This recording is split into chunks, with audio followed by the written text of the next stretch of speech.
woman led Sam to the first elevator on the right and pushed a button before swiping her hand over the hand imprint screen. Sam felt sick to his stomach. The elevator doors opened. The elevator was empty. The woman kept a firm grip on his right arm. Sam touched the back of his neck with his left hand. He didn't understand why his microchip had become cold when an enforcer had been around. The woman hit the button for the basement. The elevator doors closed with a bang. Sam's mouth and throat were dry. It was difficult to swallow. He glanced over at the woman.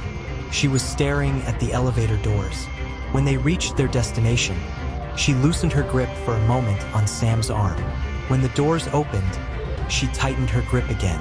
She led Sam off of the elevator and into a very large room with soft fluorescent lights, gray walls, and cream-colored floors. There were cubicles with gray walls and metal lab tables throughout the room. Sam felt weak. "This is an experiment lab?" Sam asked quietly. The woman turned and gave Sam a cold look. "I told you not to talk." The woman let go of Sam's arm and said, "Follow me." Sam nodded his head. He touched the back of his neck and quickened his step to keep up with the woman.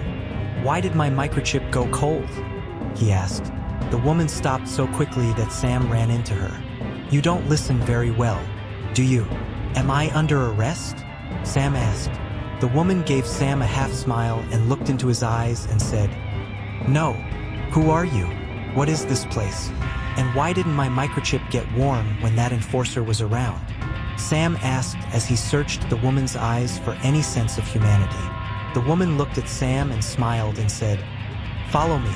Before Sam could say anything, the woman turned and walked to an office that was the third one on the right. Sam reluctantly followed.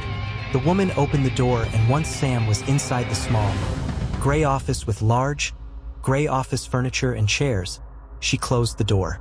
"Have a seat," she said as she looked over at the two chairs that were next to the desk. Sam nodded his head, but before he complied with her request, he looked at her and asked, "What is your name?" "Nancy." She held out her hand for Sam to shake it. Sam took her hand and let go of it quickly and took a step back. "You're one of them." Sam looked at her hand, which had been cold to the touch, and then at her face.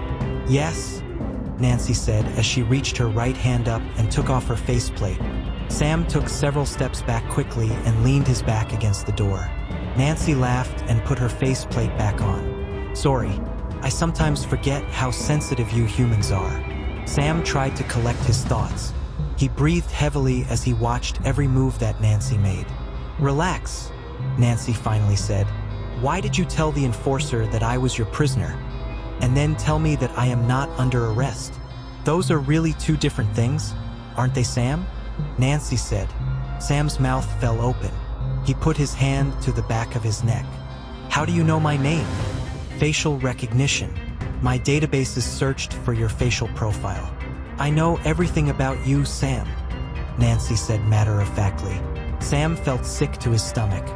"Why am I here? You're asking me?" Nancy asked in an attempt to have a sense of humor. Sam nodded his head slowly. "You came across my path." Nancy walked over to the desk and sat in the chair that was behind it. She leaned back in the chair and looked at Sam.